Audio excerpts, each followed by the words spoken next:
कृपया अपना निमंत्रण दिखाएं। जब शांगुआनडिंग ने सभी की गालियां सुनी तो वह हंसने से खुद को रोक नहीं सका।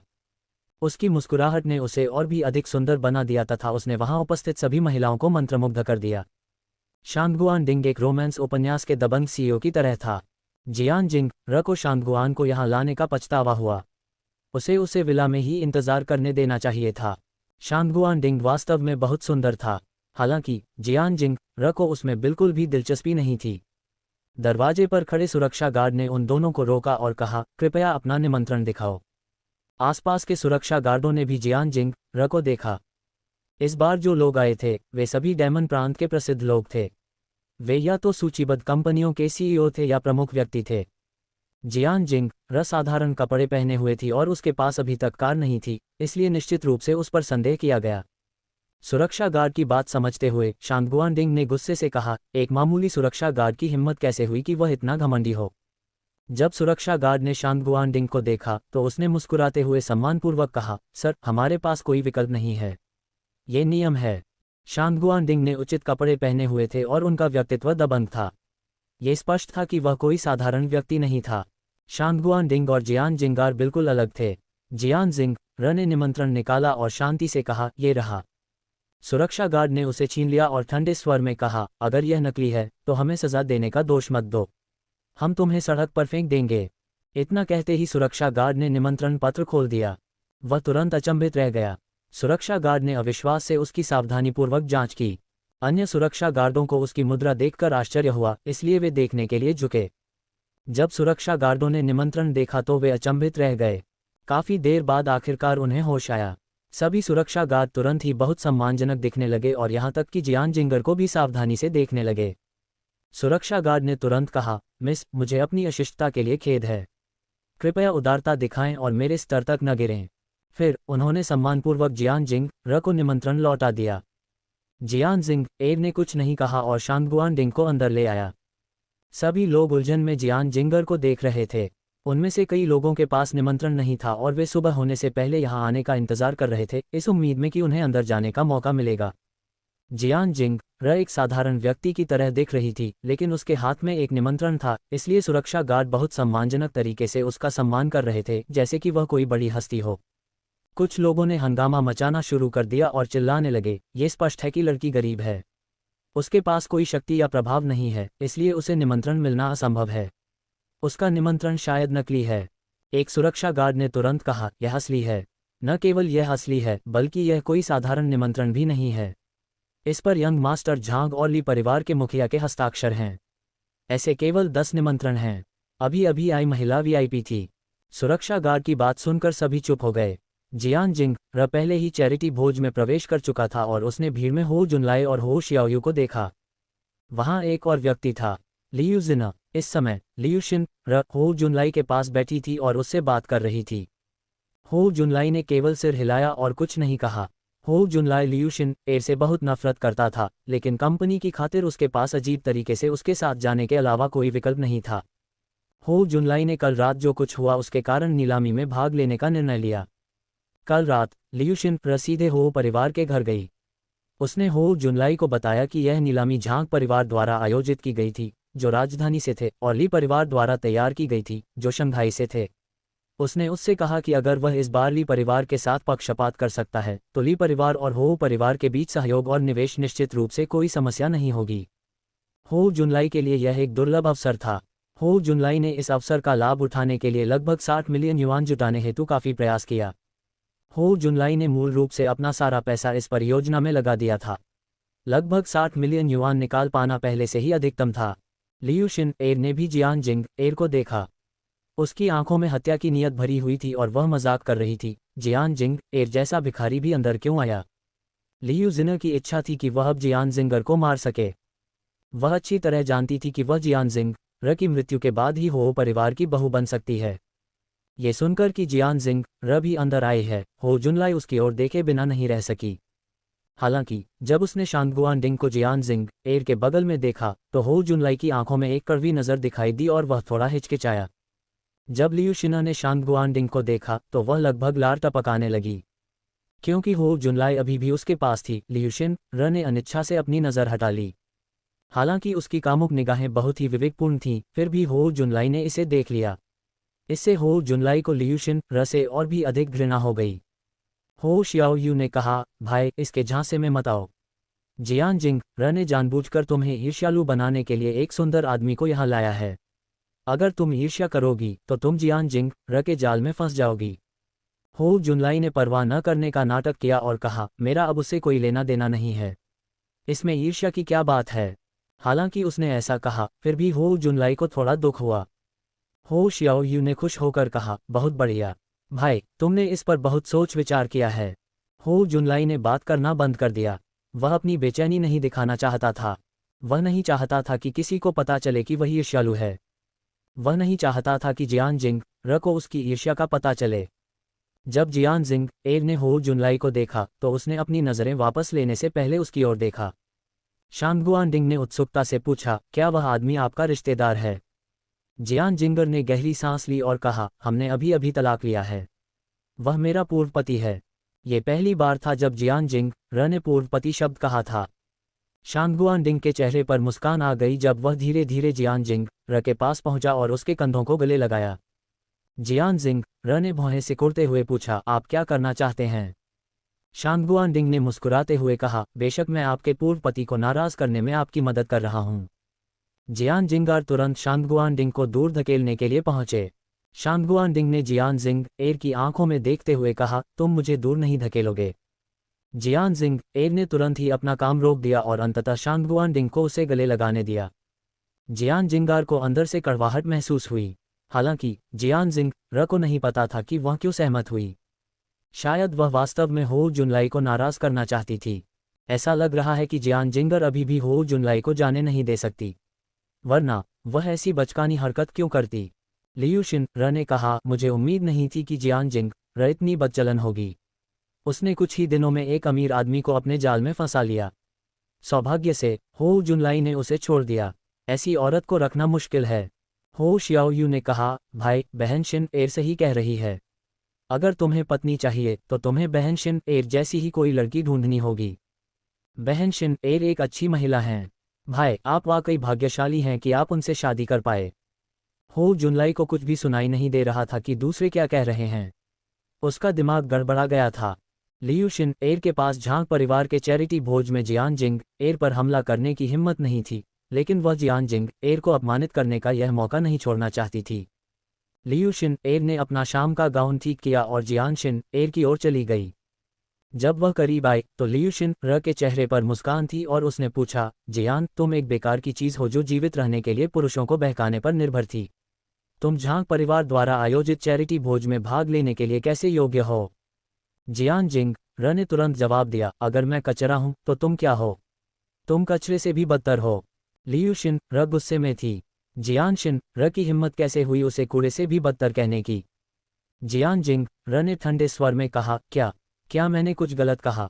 क्या आप कचरे से तुलना कर सकते हैं? अगर तुम लियू परिवार की बेटी नहीं होती तो तुम कुछ नहीं होती। तुम्हें दिखावा करने का क्या अधिकार है? क्या तुम ये कहने की हिम्मत रखती हो कि तुम्हारे पास जो कुछ भी है वह तुमने कमाया है? लियूशिन र अवाक रह गई। वह इस भोज में स्वयं को शर्मिंदा नहीं करना चाहती थी, खासकर तब जब हो जुनलाई उनके ठीक पीछे थी। लियूशिन र ने गर्व से कहा, चाहे कुछ भी हो, मैं अभी भी लियू परिवार की बेटी हूँ। कुछ सालों में मैं लियू कॉर्पोरेशन की सीईओ बन जाऊंगी। तुम्हारा क्या? तुम कुछ भी नहीं हो। अगर हो परिवार ने तुम्हें उस समय अपने साथ नहीं रखा होता तो तुम सड़कों पर भूख से मर जाती। अब जब हो जुनलाई ने तुम्हें तलाक दे दिया है और हो परिवार के घर से निकाल दिया है तो तुम अब जुनलाई पर भरोसा नहीं कर सकती। तुम सिर्फ सड़कों पर भीख मांग सकती हो। हो शियाओयू भी वहां चली गई और क्रूरता से बोली, जियान जिंग र तुम बहुत बेशर्म हो। मेरा भाई अब तुम्हें नहीं चाहता। तुम लोग पहले से ही तलाकशुदा हो, लेकिन फिर भी तुम उसके साथ भोज में चली गई। जियान जिंगर का चेहरा शांत था। वह इन दोनों बेवकूफ़ों से बिल्कुल भी बात नहीं करना चाहती थी। लियूशिन एर और हो शियाओयू पागल कुत्तों की तरह थे जो किसी को भी काट लेते थे। जियान जिंग एर खुद को पागल कुत्तों के स्तर तक गिराना नहीं चाहती थी। हो शियाओयू ने शांगगुआनडिंग की ओर देखा और तुरंत कहा, सर आपका स्वाद बहुत खराब है। तुम इतनी खूबसूरत हो तो तुम जियान जिंग र जैसी किसी के साथ क्यों रहोगी? जब वह हो परिवार की बहू थी तब वह बहुत ही बदचलन थी। उसकी एकमात्र योग्यता एक फूहड़ की तरह व्यवहार करना था। शांगुआनडिंग चतुर था, इसलिए अब तक वह समझ चुका था कि क्या हो रहा है। शांगुआनडिंग को ये बात मज़ेदार लगी। जिस क्षण उसने जियान जिंग को देखा, शांगुआनडिंग को पता था कि वह एक साधारण व्यक्ति नहीं थी। शांगुआनडिंग ने ठंडे स्वर में कहा, ऐसा नहीं है कि मेरा स्वाद खराब है, बल्कि आप लोगों का स्वाद खराब है। हो परिवार को इसका पछतावा जरूर होगा। मैं जियान जिंग को लंबे समय से नहीं जानता, इसलिए मुझे उसकी क्षमताओं का पता नहीं है। हालांकि मेरे अनुभव से जियान जिंग एक सक्षम व्यक्ति है। मैं केवल इतना कह सकता हूं कि आप लोग अदूरदर्शी हैं।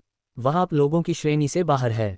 शांगुआनडिंग ने एक भी अपशब्द का प्रयोग किए बिना उन्हें डांटा। मूल रूप से शांगुआनडिंग हस्तक्षेप नहीं करना चाहता था, लेकिन हो शियाओयू ने शांगुआनडिंग को इसमें घसीटने पर जोर दिया। शांगुआनडिंग से निपटना आसान नहीं था। शांगुआनडिंग को उकसाना उनकी सबसे बड़ी गलती थी। हो शियाओयू ने तुरंत मुस्कुराते हुए कहा, कितना हास्यास्पद है। तुम वास्तव में अपच के बारे में इतना अच्छा सोचते हो। जल्दी या बाद में तुम्हें इसका पछतावा होगा। शांगुआनडिंग ने ठंडे स्वर में कहा, इसका आपसे क्या लेना देना है। शांगुआनडिंग ने हो शियाओयू को देखा और आगे कहा, तुमने जो पहना है उससे लगता है कि तुम शायद किसी तुच्छ परिवार की बेटी हो। अगर मैं गलत नहीं हूं तो तुम यहाँ शक्तिशाली लोगों से दोस्ती करने आए हो, है न? क्या तुम्हें लगता है कि यहाँ के लोग तुम्हारे जैसे बेवकूफ़ की परवाह करेंगे? ऐसा कहते हुए शांगुआनडिंग ने लियूशिन को देखा और धीरे से कहा, तुम मुझसे बहुत बेहतर हो। तुम कम से कम एक तीसरे दर्जे के परिवार की बेटी हो, लेकिन अगर तुम यहाँ जियान जिंग का अपमान कर रही हो, चाहे तुम योग्य हो या नहीं, तुम्हें पहले आईने में देखना चाहिए। अगर तुम सभ्य तरीके से पेश आना भी नहीं जानती, तो चाहे तुम कितनी भी अमीर क्यों न हो, तुम फिर भी कचरा और परजीवी ही हो। शांगुआनडिंग के शब्दों ने उन दोनों को अपमानित किया। शांगुआनडिंग और हो शियाओयू ने दांत पीस लिए और उनके चेहरे शर्म से लाल हो गए, लेकिन वे उसका खंडन नहीं कर सके। जियान जिंग अचंभित रह गया। उसने उम्मीद नहीं की थी कि शांगुआनडिंग की जबान इतनी तीखी होगी। उसने हो शियाओयू और लियूशिन को इतना अपमानित किया कि वे बोलने की भी हिम्मत नहीं जुटा पाए। जो कोई भी ऐसे आदमी के लिए परेशानी पैदा करने की हिम्मत करता है, वह भाग्य को चुनौती दे रहा होगा। हो शियाओयू और लियूशिन को कितना क्रोधित और असहाय देखकर जियान जिंग अपनी हंसी रोक नहीं सकी। दर्शक भी हंसना चाहते थे, लेकिन वे हिम्मत नहीं जुटा पाए। आखिरकार वे भविष्य में सहयोग कर सकते हैं।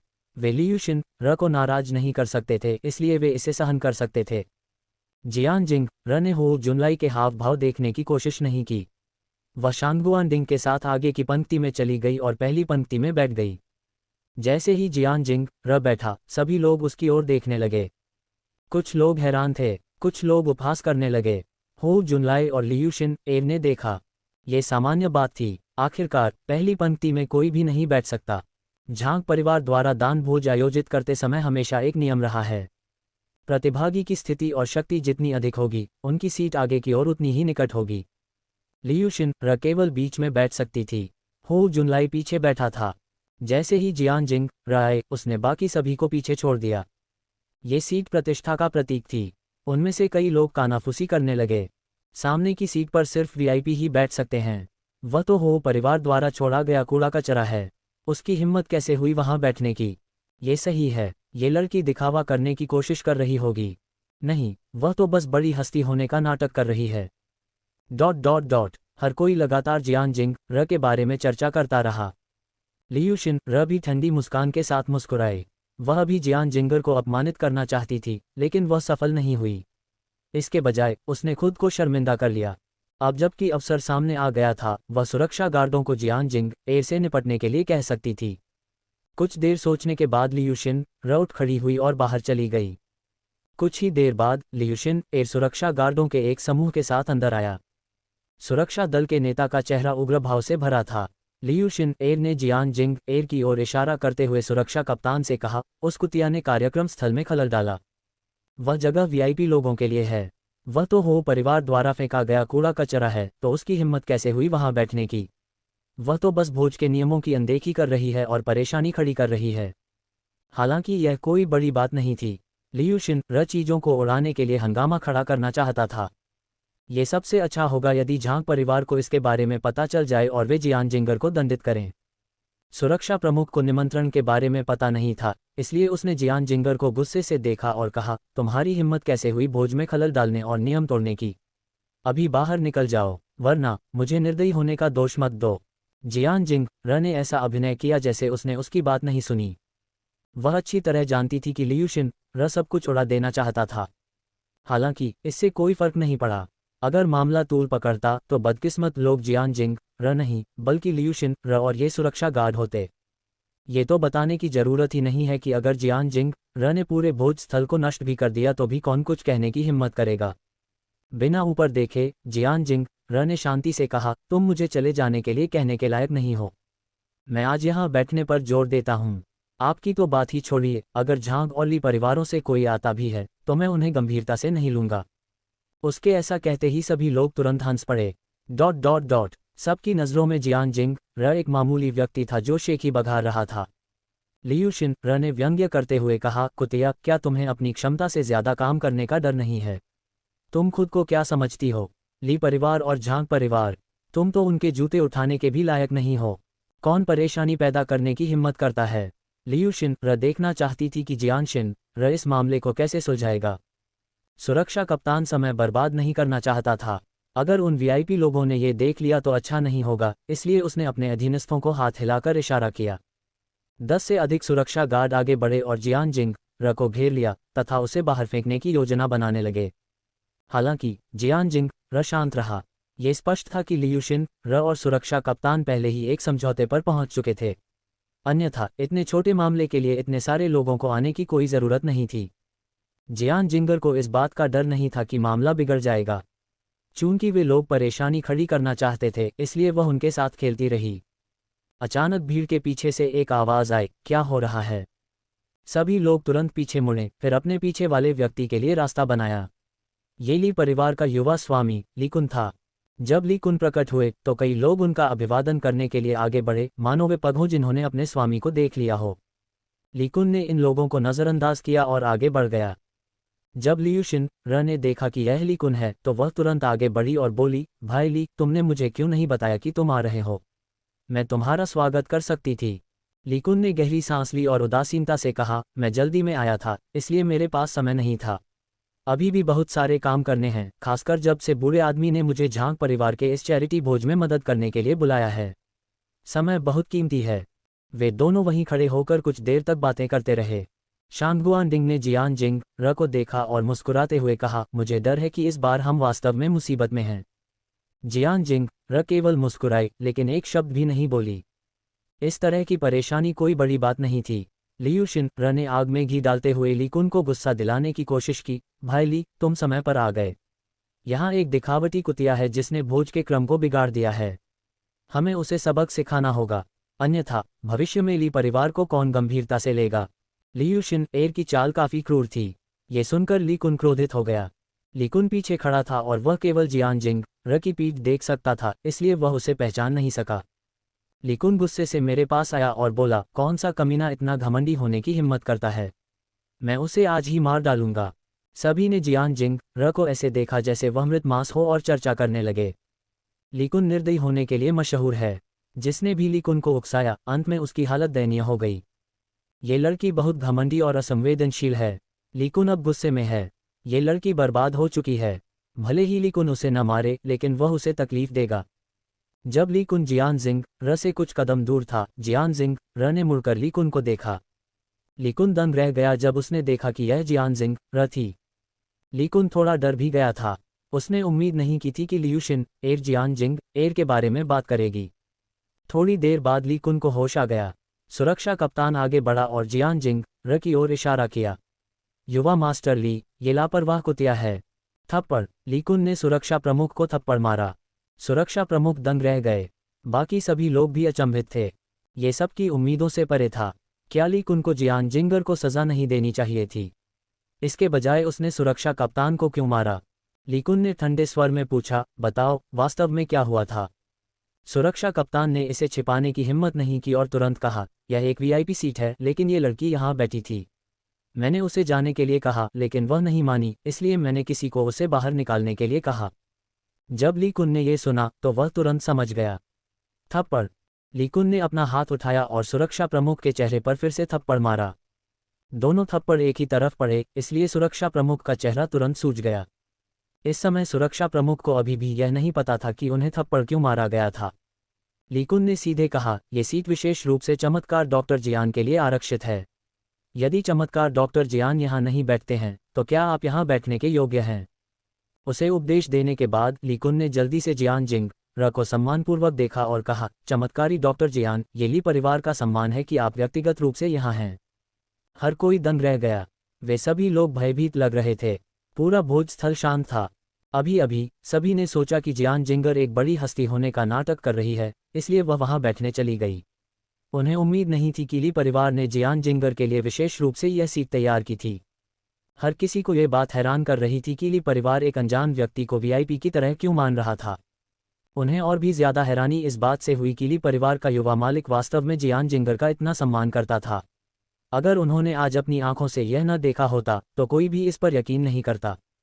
ये तो जानना ही था कि पूरे दानव प्रांत में ऐसे बहुत कम लोग थे जो ली परिवार के युवा स्वामी को इतना सम्मान दे सकें। ली कुन ने तुरंत सुरक्षा गार्डों से कहा, यहाँ आओ और चमत्कार डॉक्टर जियान से तुरंत माफी मांगो जब तक कि वह संतुष्ट न हो जाए।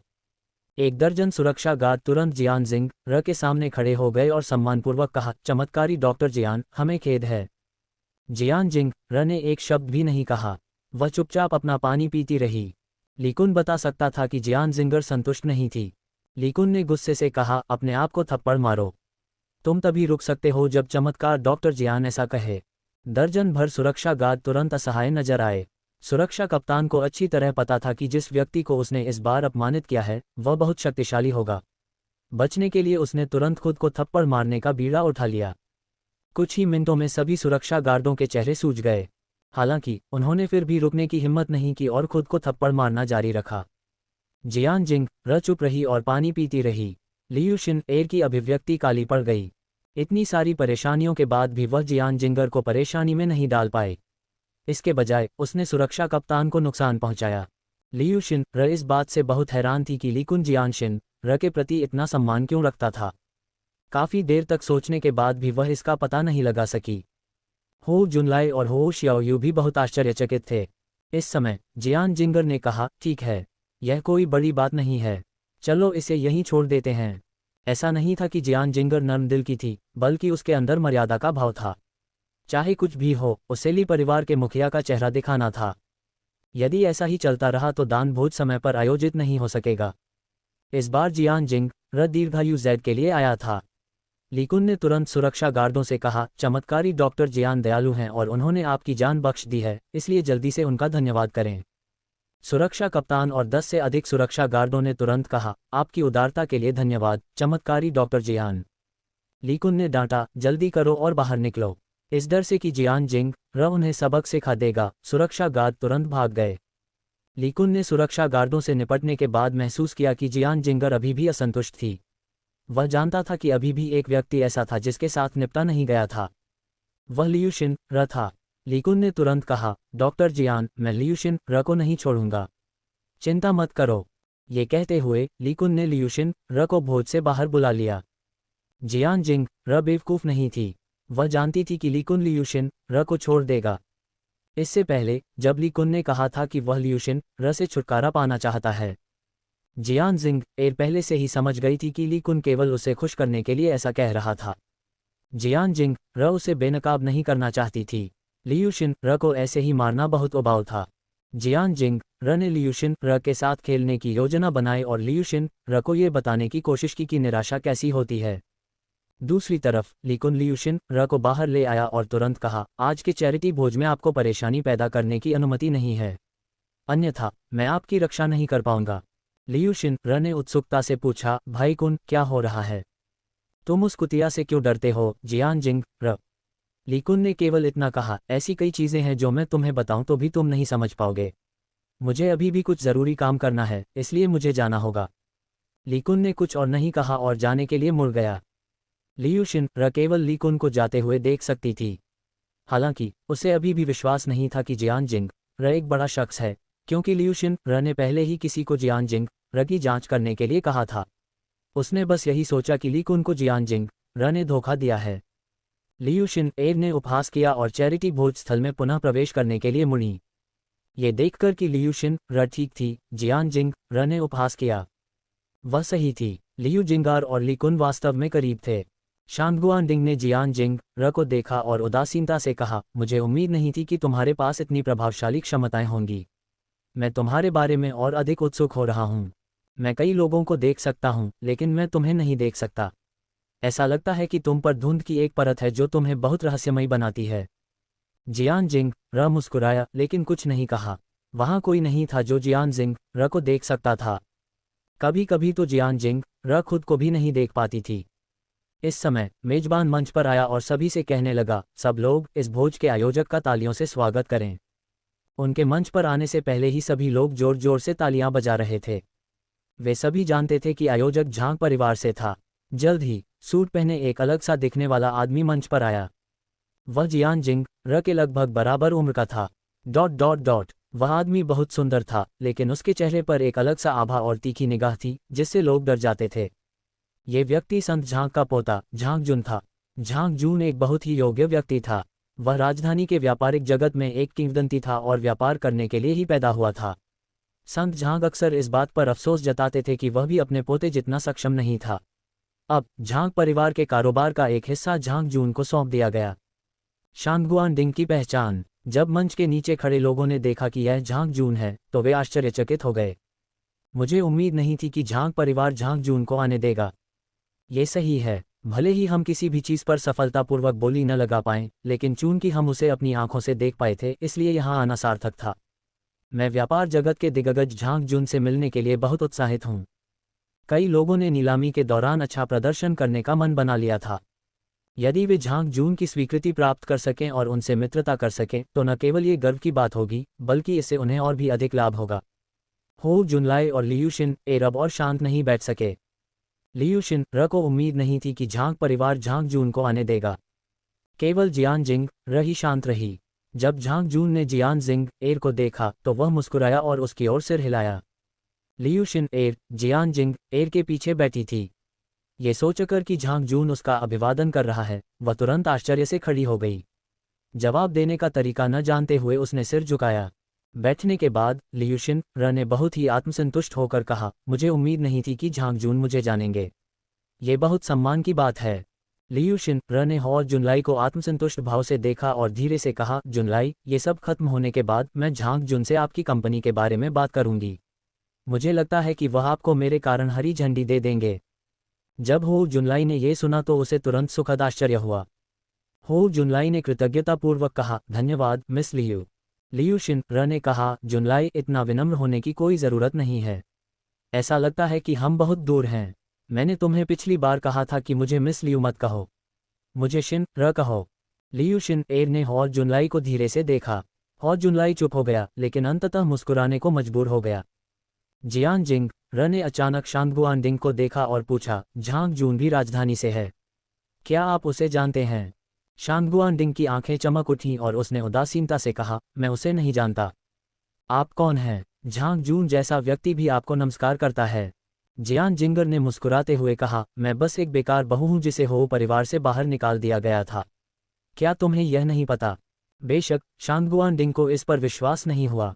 शांगगुआनडिंग ने अनुमान लगाया कि जियान र निश्चित रूप से एक साधारण व्यक्ति नहीं था। शांगगुआनडिंग मुस्कुराया और कहा, अगर तुम मुझे नहीं बताओगी तो कोई बात नहीं, मैं आखिरकार वैसे भी पता लगा लूंगा। अब मुझे तुम में और भी ज्यादा दिलचस्पी है। जियान चुप रहे। जियान र को इस बात की परवाह नहीं थी कि शांगगुआनडिंग की दिलचस्पी है या नहीं। उसे शांगगुआनडिंग में बिल्कुल भी दिलचस्पी नहीं थी। जब वह संगठन सामने आता तो जियान र को वह सुराग मिल जाता जो वह चाहती थी और वह शांगगुआनडिंग को भगा देती। झांग जून ने सभी की ओर देखा और कहना शुरू किया, इस चैरिटी भोज में आने के लिए आप सभी का धन्यवाद। झांग परिवार की ओर से मैं आप सभी का धन्यवाद करना चाहता हूं। अब शुरू करें। इसके साथ ही झांग जून ने किसी को नीलामी की वस्तुओं को मंच पर लाने के लिए कहा। झांग जून ने कहा, आज के लिए पहली वस्तु पन्ना जैद है। बोली की कीमत 100,000 से शुरू होती है। मंच के नीचे खड़े लोगों ने तुरंत बोलियां लगानी शुरू कर दीं। झांग जून का ध्यान आकर्षित करने के लिए लियूशिन र ने कीमत बढ़ाकर 1.5 मिलियन कर दी। इस जैद की कीमत केवल 500,000 युआन थी। झांग परिवार को खुश करने के लिए कई अध्यक्षों और मालिकों ने कीमत 1.5 मिलियन से बढ़ाकर 3.5 मिलियन करना शुरू कर दिया। फिर भी लोग बोली लगा रहे थे। हालांकि वे जानते थे कि वे झांग परिवार को सिर्फ पैसे दे रहे थे, फिर भी वे बहुत उत्साहित थे। इन अमीर मालिकों के लिए झांग परिवार की खुशामद करने की तुलना में कुछ मिलियन कुछ भी नहीं थे, इसलिए वे अधिक खर्च करने को तैयार थे। जियान जिंगर ने नीलामी सूची पहले ही देख ली थी। उसे पहले कुछ आइटमों में कोई दिलचस्पी नहीं थी और वह बस वहीं बैठी रही और देखती रही। डिंग डिंग डिंग, शांगगुआन डिंग का फ़ोन अचानक बज उठा। नंबर देखने के बाद शांगगुआन डिंग ने फ़ोन नहीं उठाया। इसके बजाय वह उठकर बाहर चला गया। इस समय होटल के प्रवेश द्वार पर 10 से अधिक लग्जरी कारें खड़ी थीं। कार के पास दर्जनों अंगरक्षक खड़े थे। कुछ ने तो अंतर्राष्ट्रीय प्रतियोगिताएं भी जीती थीं, लेकिन फिर भी वे आज्ञाकारी ढंग से कार के पास खड़े थे। तभी एक बूढ़ा आदमी कार से बाहर आया। बूढ़े आदमी के हाथ में एक छड़ी थी। उसकी निगाहें तेज थीं और उसके चेहरे पर डर का भाव साफ झलक रहा था। शांगगुआन डिंग को बाहर आते देख बूढ़ा आदमी तुरंत आगे बढ़ा और सम्मानपूर्वक कहा, युवा मास्टर। शांगगुआन डिंग ने नाखुशी से पूछा, तुम्हें यहाँ आने के लिए किसने कहा? बूढ़े आदमी ने तुरंत कहा, गुरु ने मुझे आदेश दिया है। मास्टर ने सुना कि आप सी सिटी में मुसीबत में थे, इसलिए उन्होंने मुझे आपकी रक्षा के लिए लोगों को लाने के लिए भेजा। कुछ देर रुकने के बाद बूढ़े व्यक्ति ने कहा, युवा मास्टर, चिंता मत करो। अगर मैं सी सिटी में भी खोज करूं तो भी मैं उन हत्यारों को ढूंढ लूंगा और निश्चित रूप से किसी को भी आप पर हमला करने की हिम्मत नहीं करने दूंगा। शांगगुआन परिवार की शक्ति के साथ उनके लिए पूरे देश में खोज करना मुश्किल नहीं होगा, सी सिटी की तो बात ही छोड़िए। शांगगुआन डिंग ने कहा, तुरंत राजधानी वापस जाओ, मैं अपने मामले खुद सुलझा लूंगा। जब बूढ़े व्यक्ति ने शांगगुआन डिंग की बातें सुनी तो वह थोड़ा असहाय हो गया और बोला, युवा मास्टर। शांगगुआन डिंग ने इतनी परवाह नहीं की और सीधे कहा, वापस जाओ और बूढ़े आदमी को बताओ कि मैं बहुत सुरक्षित हूँ। शांगगुआन डिंग का दृढ़ निश्चय देखकर बूढ़ा व्यक्ति केवल इतना ही कह सका, हाँ युवा मास्टर।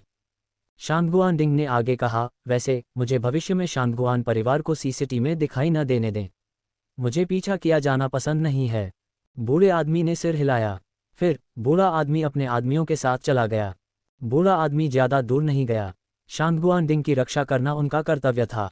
ये देखकर कि सभी लोग चले गए हैं, शांगगुआन डिंग ने चारों ओर देखा। चूंकि आसपास कोई और नहीं था, वह मुड़ा और दान भोज में प्रवेश किया। जब शांगगुआन डिंग अपनी कुर्सी पर वापस बैठा तो उसने देखा कि जियान जिंग वास्तव में झपकी ले रही थी, इसलिए उसने आत्महीनता के भाव के साथ धीमी आवाज में कहा, केवल कुछ साल ही हुए हैं, लेकिन आप वास्तव में मुझे भूल गए हैं और अभी भी मुझे पहचान नहीं सकते हैं। जियान जिंग ने हाथ आगे बढ़ाया और उत्सुकता से पूछा, आपने क्या कहा? शांगगुआन डिंग दंग रह गया। उसे उम्मीद नहीं थी कि जियान जिंग जाग जाएगी। शांगगुआन डिंग ने गहरी सांस ली और उदासीनता से कहा, कुछ साल पहले मुझे शिकार बनाया गया था और मैं लगभग अपनी जान गंवा बैठी थी। किसी ने मुझे बचाया और मेरा फायदा भी उठाया, इसलिए मैं इस व्यक्ति को अपना हिसाब चुकाने के लिए ढूंढ रही थी, लेकिन इस व्यक्ति ने खुद को छिपा लिया और किसी दूसरे आदमी से शादी भी कर ली। जियान जिंग ने शांति से सिर हिलाया।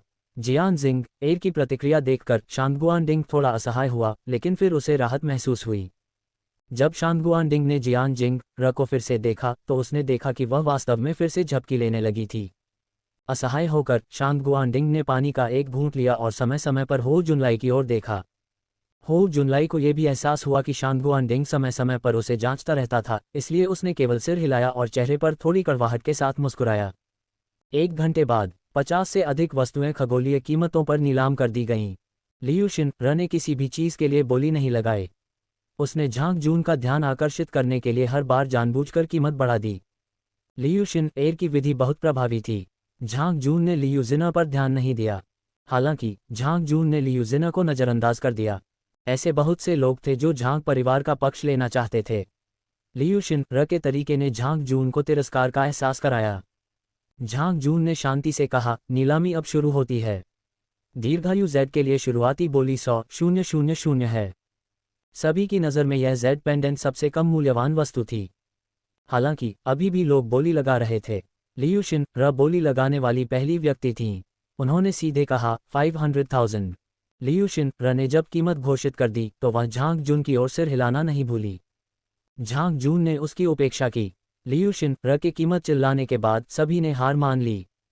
हर कोई झांग परिवार से खुशामद करना चाहता था, लेकिन वे ऐसी बेकार चीज पर बहुत अधिक पैसा बर्बाद नहीं करना चाहते थे। सबकी नज़रों में दीर्घायु जेड बेकार था। इस समय जियान जिंग चिल्लाया, 600,000। सभी ने तुरंत जियान जिंग की ओर देखा और जब उन्हें पता चला कि यह वही थी तो उनकी आंखें उपहास से भर गईं। जब लियू शिन ने देखा कि यह जियान जिंग था तो उसने तुरंत मजाक उड़ाया, जियान जिंग तुम्हारे जैसी शुगर बेबी ने वास्तव में बोली लगाने की हिम्मत की। जियान जिंग र ने शांति से कहा, मेरी वित्तीय स्थिति का आपसे क्या लेना देना है। लियू शिन र का चेहरा उदास हो गया और उसने व्यंग्यात्मक लहजे में कहा, यह वास्तव में मेरा कोई काम नहीं है, लेकिन मैं कीमत बढ़ाना जारी रख सकती हूँ। 10 लाख। चूंकि ऐसा अवसर था, लियू शिन र स्वाभाविक रूप से इसे जाने नहीं देगी। उसे जियान जिंग र के साथ गड़बड़ करनी थी। जियान जिंग र की अभिव्यक्ति शांत थी क्योंकि वह कीमत बढ़ाना जारी रख रही थी। जियान जिंगर इस बार दीर्घायु जैद के लिए आई थी। बेशक वह इतनी आसानी से हार नहीं मानेगी। लियू शिन र ने कीमत बढ़ा दी। जियान जिंग र भी पीछे नहीं हटे। 3 मिनट से भी कम समय में लियू शिन र ने कीमत बढ़ाकर 20 मिलियन कर दी। इस समय लियू शिन र ने पहले ही योजना बना ली थी कि अगर जियान जिंग र ने फिर से कीमत बढ़ाई तो वह हार मान लेगी। जियान जिंग र के चेहरे पर मुस्कान आ गई। उसने पहले ही लियू शिन र के इरादों का अनुमान लगा लिया था। जियान जिंग र के पास पैसे की कमी नहीं थी। ली परिवार के मुखिया ने उसे 100 मिलियन युआन दिए थे और उसने अभी तक उनका इस्तेमाल नहीं किया था। चूंकि लियू शिन र ने इतना आत्मसंतुष्ट होने का साहस किया था, इसलिए जियान शिन र उसे सबक सिखाना चाहता था। जियान जिंग र मुस्कुराया और कहा, मैं हार गया। जियान जिंग र की बातें सुनकर लियू शिन र दंग रह गई। ... झांग जून ने लियू शिन र को देखा और कहा, बधाई हो, यह जेड पेंडेंट अब आपका है। लियू शिन र ने मुस्कुराते हुए कहा, धन्यवाद धन्यवाद मिस्टर झांग। लियू शिन र गुस्से से भरी हुई थी, लेकिन उसे बाहर निकालने के लिए उसके पास कोई जगह नहीं थी। मूलतः वह जियान जिंग एर के विरुद्ध षड्यंत्र करना चाहती थी, लेकिन अंत में उसने खुद ही अपने पैर पर गोली मार ली। लियू शिन र इस बार चैरिटी भोज में ज़्यादा पैसे नहीं लाई थी, इसलिए वह केवल अपने पिता को गुप्त रूप से फ़ोन करके भुगतान करने के लिए कह सकी। अन्यथा वह बाद में यंग मास्टर झांग को ये बात नहीं समझा पाती। जब कॉल हुई तो लियू शिन र ने स्थिति समझाई। जब लियू परिवार के मुखिया ने यह सुना तो वह गुस्से से कोसने लगा, मूर्ख, तुमने एक बेकार जेड पेंडेंट पर इतना पैसा खर्च किया है।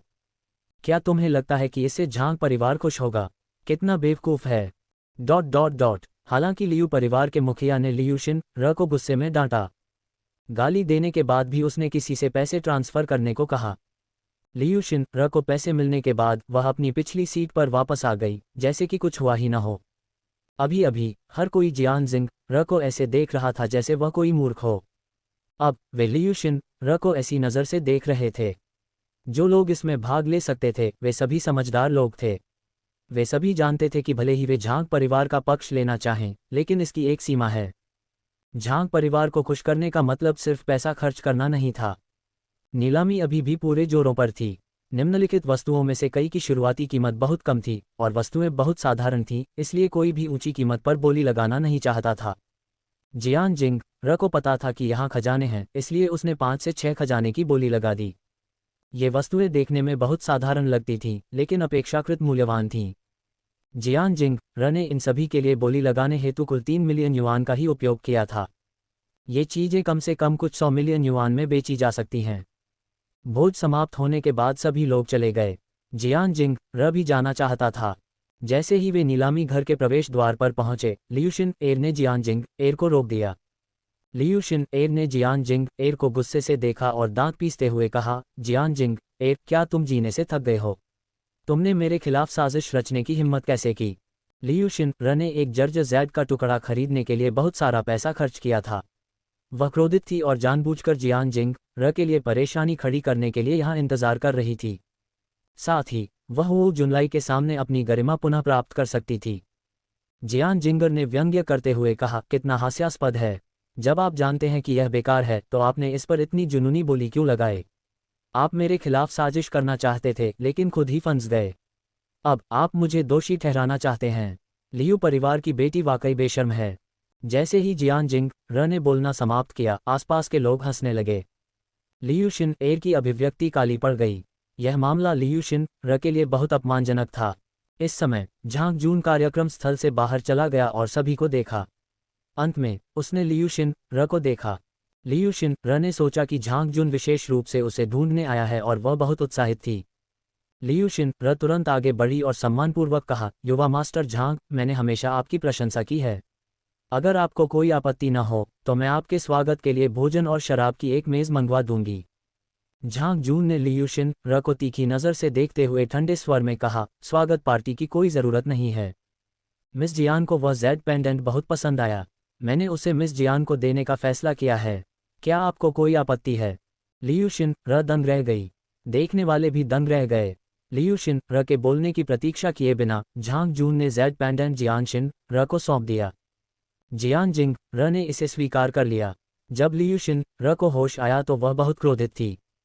हालांकि लियू शिन र के पास कोई विकल्प नहीं था। अगर वह सहमत नहीं होती तो वह झांग परिवार के खिलाफ जा रही होती। लियू शिन र ने आपत्ति करने की हिम्मत नहीं की। लियू शिन एर को इस बार सचमुच दोहरा नुकसान उठाना पड़ा था। जब उसने 20 मिलियन युआन का भुगतान कर दिया तो जेड पेंडेंट छीन लिया गया। लियू शिन र गुस्से में थी, लेकिन वह समझ नहीं पा रही थी कि झांग परिवार जियान जिंग र की मदद क्यों करना चाहता था और झांग जून उसके प्रति इतना विनम्र क्यों था। झांग जून झांग परिवार का युवा स्वामी और परिवार का भावी मुखिया था, लेकिन जियान जिंग र कोई नहीं था। ये समझ में न आने पर कि ऐसा क्यों हो रहा है, वहां मौजूद दर्शक भी थोड़े स्तब्ध थे। हो जुनलाई, जो कुछ ही दूरी पर था, भौंचक्का रह गया और सोचने लगा, क्या यह अभी भी वही जियान जिंग र है जिसे वह जानता था? चाहे वह ली परिवार हो या झांग परिवार, वे सभी जियान जिंग र के प्रति बहुत सम्मान रखते थे। यदि हो जुनलाई ने ये सब अपनी आंखों से नहीं देखा होता तो उसे विश्वास नहीं होता कि वह जो देख रहा था वह सच था। जियान जिंग र ने कहा, धन्यवाद, मैं अब चलता हूँ। इसके साथ ही जियान जिंग र शांगगुआनडिंग के साथ जाने वाला था। झांग जून ने तुरंत ड्राइवर को बुलाया और उसे जियान जिंग र को ले जाने के लिए कहा। जियान जिंग र ने कोई औपचारिकता नहीं निभाए और जाने के लिए कार में बैठ गई। केवल स्तब्ध भीड़ ही बची थी। झांग जून के चले जाने के बाद लियू शिन एर के चेहरे पर मुस्कान आ गई और वह व्यंग करने लगी। जियान जिंग एर एक ऐसी लड़की है जो अपनी जीविका के लिए पुरुषों को बहकाती है। जरूर कोई गलतफहमी हुई होगी। ... लियू शिन र को विश्वास नहीं था कि यह सब सच है, इसलिए उसने ये सब समझाने के लिए एक बहाना सोचा। सभी सहमत थे। एक महिला जिसे हो परिवार ने घर से निकाल दिया हो, वह कितनी सक्षम हो सकती है। हो जुनलाई बहुत निराश हुई। लियू शिन एर को अलविदा कहने के बाद वह हो शियाओयू के साथ चला गया। जियान जिंग र के विला में वापस आने के बाद उसने जो चीज़ें खरीदी थी उन्हें लिविंग रूम में मेज पर रख दिया। ये चीज़ें अभी बेकार हैं, लेकिन भविष्य में ये बहुत उपयोगी होंगी। शांगगुआनडिंग ने जियान जिंग र को देखा और कहा, अपने पूर्व पति को नाराज करने के लिए इतनी सारी बेकार चीज़ें खरीदने के लिए इतना पैसा खर्च करना आपके लिए उचित नहीं है। जियान जिंग र बोलने ही वाला था कि अचानक विला के बाहर अलार्म बज उठा। जियान जिंग र की निगाहें तेज हो गईं और वह उठकर बाहर चली गई। जियान जिंग र ने आंगन की ओर देखा, लेकिन उसे कोई नहीं दिखा। जियान जिंग र को उलझन महसूस हुई। जब उसने अपने फ़ोन पर निगरानी कैमरा चालू किया तो जियान जिंग र को एहसास हुआ कि एक जंगली बिल्ली अंदर घुस आई है। ऐसी स्थिति को रोकने के लिए जियान जिंग र ने अलार्म को समायोजित किया। शांगगुआनडिंग लिविंग रूम से बाहर निकलने के बाद उसने जियान जिंग र की पार्श्व प्रोफाइल को सौम्य नज़र से देखा। इस समय शंघाई में ली परिवार के विला में ली परिवार के मुखिया को दान भोज के बारे में रिपोर्ट कर रहा था। ये सुनकर कि यह बिना किसी घटना के समाप्त हो गया, ली परिवार के मुखिया ने संतुष्ट भाव प्रकट किया। ली परिवार के मुखिया ने कहा, इस बार ली कुन ने मुझे निराश नहीं किया। उन्होंने मुझे निराश नहीं किया। जब ली परिवार के सदस्यों ने परिवार के मुखिया के चेहरे पर भाव देखे तो उन्हें समझ नहीं आया कि उन्हें आगे बढ़ना चाहिए या नहीं। ली परिवार के मुखिया ने उदासीनता से पूछा, क्या ऐसी कोई बात है जो आप लोगों ने मुझे नहीं बताई? ली परिवार के सदस्य हिचकिचाए। ली परिवार के मुखिया क्रोधित हो गए और उन्होंने तुरंत पूछा, तुम क्या छिपा रहे हो? संकोच मत करो, मुझे अभी बताओ। जब ली परिवार के सदस्यों को एहसास हुआ कि परिवार का मुखिया पहले से ही थोड़ा गुस्से में था, तो उन्होंने कुछ भी छिपाने की हिम्मत नहीं की और तुरंत उसे ली कुन द्वारा लियू शिन र की मदद करने के बारे में बताया। जब ली परिवार के मुखिया ने ये सुना तो वह इतना क्रोधित हुआ कि उसने चाय का कप फेंक दिया और वह टूट गया। ली परिवार के मुखिया ने गुस्से में कहा, इस कमीने को कुछ भी समझ नहीं आता। अगर डॉक्टर जियान को इस बारे में पता चला तो वह निश्चित रूप से डॉक्टर जियान को नाराज कर देगा। उसने वास्तव में लियू शिन र की वजह से ऐसा बेवकूफ़ी भरा काम किया। जब ली परिवार के सदस्यों ने देखा कि उनके मालिक इतने क्रोधित हैं तो उन्होंने एक और शब्द कहने की हिम्मत नहीं की। इसी समय ली कुन अंदर आया। ली कुन चैरिटी भोज से निकलने के बाद सीधे शंघाई वापस चले गए और अपने पिता को भोज के बारे में बताया। उसने मन ही मन सोचा कि उसके पिता बाद में उसकी प्रशंसा अवश्य करेंगे। ली कुन घर में दाखिल हुआ और मुस्कुराते हुए चिल्लाया, पिताजी, मैं वापस आ गया हूँ। ली परिवार का मुखिया क्रोध से भर गया और एक शब्द भी नहीं बोला। ली कुन ने आत्मसंतुष्ट होकर कहा, पिताजी, आपको फिर किसने उकसाया? मुझे बताओ, मैं आपका गुस्सा निकालने में आपकी मदद करूंगा। झांग परिवार भी इस चैरिटी भोज के सफल समापन से बहुत संतुष्ट है।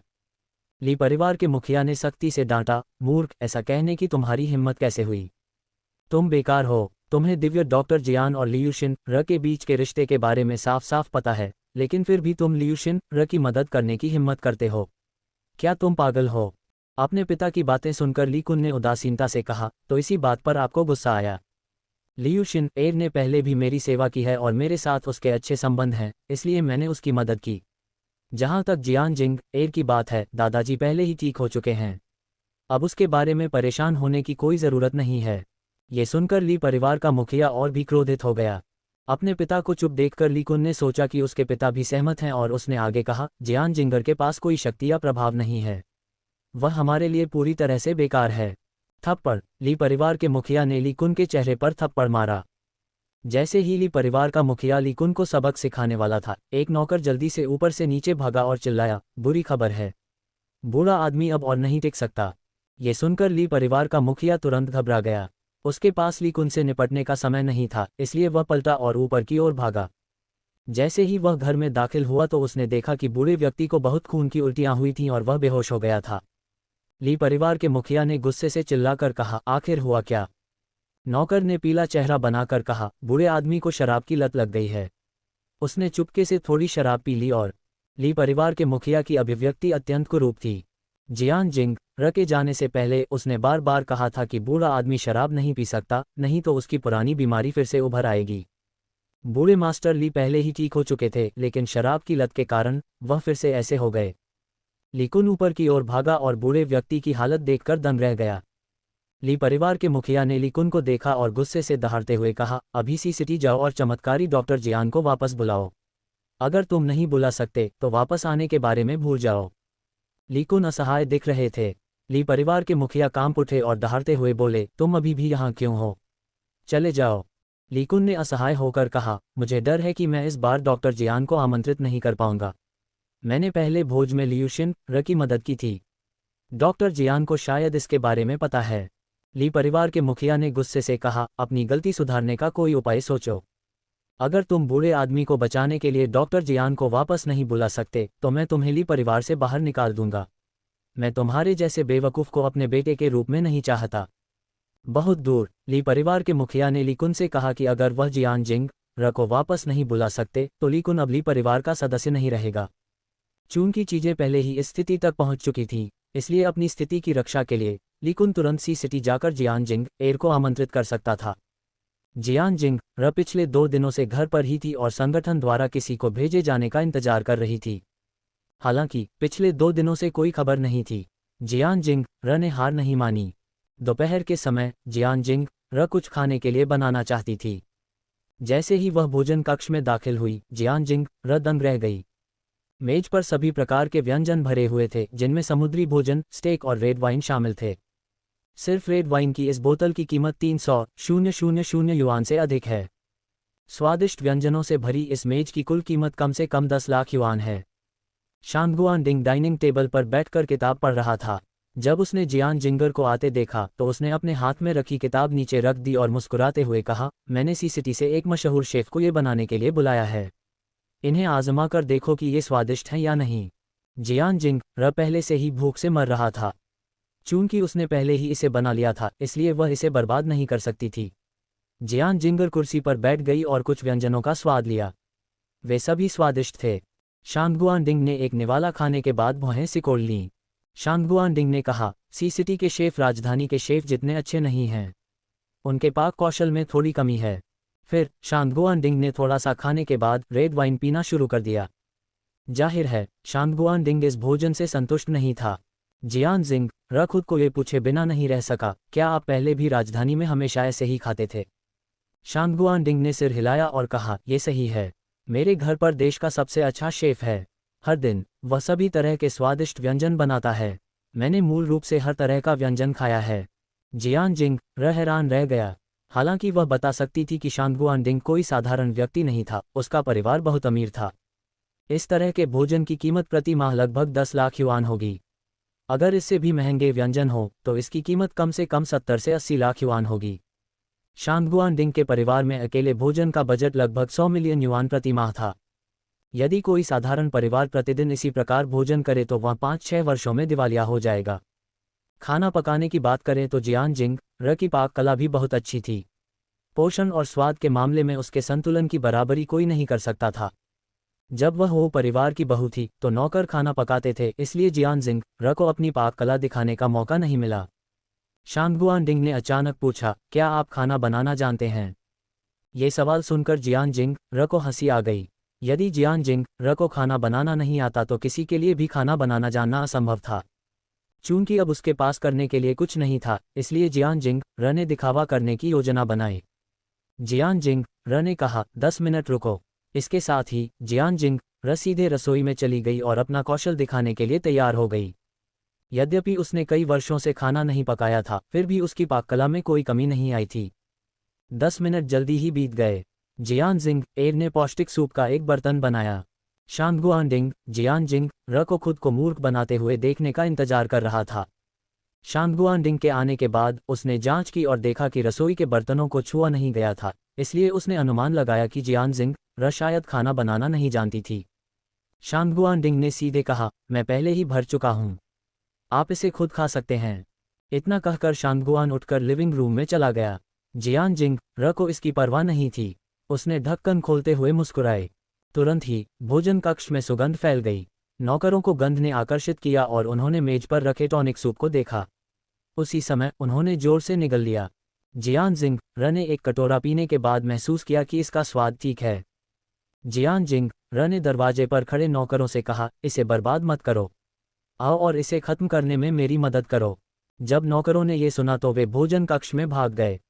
जियान जिंग एर के खाना पकाने की सुगंध का कोई विरोध नहीं कर सकता था। नौकरों के मुंह से लार टपक रही थी।